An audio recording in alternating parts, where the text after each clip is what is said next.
you don't mind, I'll go on to the second memo that the board requested about some estimates on what it would take to operate our transfer station ourselves.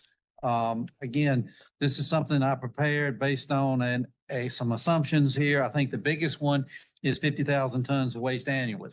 That was based on our track record when we operate our own landfill with some growth for over the last 17, 18 years. When you operate a transfer station, the hauling and tonnage is pretty much per ton. So those costs are kind of fixed.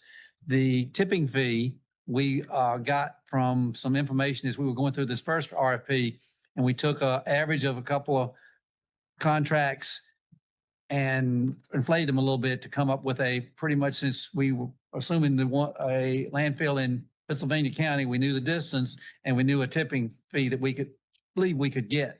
So that defined that amount, and the hauling costs we got from one of the proposals. So we feel pretty good about those. And again, if the 50,000 tons is correct, which again, you can adjust it, but that's going to be fixed. The biggest variable is the cost of the operation of the site itself. And what I looked at was the fact that some of the equipment would last longer than I think we had another study done.